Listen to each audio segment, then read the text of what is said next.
ఈరోజు ఆదోని కిరాణా merchant associations వాళ్ళు వీళ్ళందరూ కూడా వచ్చి నన్ను కలుస్తా ఉన్నారు. ఒక ఇబ్బంది గురించి నన్ను కలుస్తా ఉన్నారు. ఏమంటే ఇప్పటికే డిమార్ట్ లాంటి పెద్ద సంస్థలు మా ఆదోని లాంటి చిన్న ఊర్లలో కూడా, చిన్న పట్టణాల్లో కూడా వచ్చి మాకు రావాల్సినటువంటి ఖాతాదారులు, మాకు వచ్చినటువంటి వినియోగదారులందరినీ కూడా పట్టుకుపోతా ఉన్నారు. అలాగే ఇప్పుడు మళ్ళీ కొత్తగా రిలయన్స్ కి సంబంధించినటువంటి వ్యక్తులు వస్తా ఉన్నారు. ఇంకొక చోట ప్రభాకర్ టాకీస్ అనే దగ్గర దాన్ని కొట్టేసి పెద్దగా కడతాము అని అంటున్నారు. దీనివల్ల సుమారుగా వేల సంఖ్యలో ఉన్నటువంటి కిరాణాదారులు, మనం ఎప్పుడు చూసినా మన వీధిలో ఏ వీధికి పోయినా సరే 2-3 కిరాణా షాపులు ఉంటాయి. చిన్న చిన్న వస్తువులు అమ్మేవాళ్ళు, హోల్సేల్ తీసుకొని వచ్చి రీటైల్ గా మన పక్కన మనకు వెంటనే అందించేవాళ్ళు, అలాగే అప్పులు వచ్చేవాళ్ళు కొంతమంది సామాన్యుడి ధరకి తక్కువగా వాళ్ళకి లాభం లేకుండా కూడా ఇచ్చే కిరాణాదారులు, వీళ్ళందరూ తరతరాలుగా ఈ వ్యాపారాన్ని నమ్ముకుని జీవనం గడుపుతా ఉన్నారు. ఈ రోజు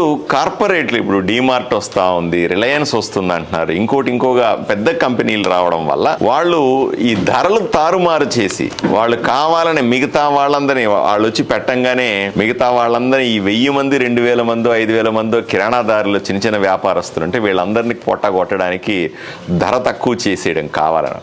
వాడికి ధర తక్కువ చేసినా సరే వర్కౌట్ అవుతుంది, ఎందుకంటే బల్క్లో కొంటాడు కాబట్టి, లేదా నష్టం వచ్చినా తట్టుకుంటాడు కాబట్టి వీళ్ళందరినీ చంపే వరకు ధర తక్కువ పెట్టేసి ప్రజలని తీసుకెళ్తాడు. దాంతో వీళ్లకు కిరాణా అందరూ దానికి అలవాటు పడి ఎవడు కూడా నష్టానికి అమ్మలేకపోయినా సరే కొన్ని జిమ్మిక్కుల ద్వారా, కొన్ని ధర తగ్గించామనే జిమ్మిక్కులు, డిఫరెంట్ వెరైటీ ఉందనే జిమ్మిక్కులు, ఇట్లాంటి ఎన్నో రకాల జిమ్మిక్కుల ద్వారా ప్రజలను ఆకర్షించగలుగుతారు. మేము తరతరాలుగా వస్తున్నటువంటి ఇదే వృత్తిని నమ్ముకున్నటువంటి కిరాణాదారులందరూ పూర్తిగా నష్టపోతాము అనే ఆలోచనతో ఈరోజు నా దగ్గరికి వచ్చారు. నేను పూర్తిగా ఏకీభవిస్తా ఉన్నాను. కేవలం ఈ కిరాణా కొట్టు వాళ్లే ఆధారపడి ఉంటారా అంటే కాదు. కిరాణా కొట్టులో పనిచేసే చిన్న ఎంప్లాయీస్ ఆధారపడి ఉంటారు, దాంట్లో చేసే హమాలీలు ఆధారపడతారు, దాంట్లో చేసి చిన్న చితక పనులు చేసే వాళ్ళు ఆధారపడతారు. వీళ్ళందరి పొట్టగొట్టి చివరికి ఎవరో కార్పొరేట్ ఒక్కరే ఓ పెద్ద సంస్థ మాత్రం బతుకుతుందంటే కూడా అది సరైన పద్ధతి కాదు అని నేను భావిస్తా ఉన్నాను. తప్పనిసరిగా మరింత లోతుగా జరుగుతున్న విషయాల గురించి అవగాహన తెచ్చుకుని ఏ విధంగా వీళ్ళకి సాయం చేయగలను అన్న విషయం మీద తప్పనిసరిగా ఆలోచన చేస్తాను.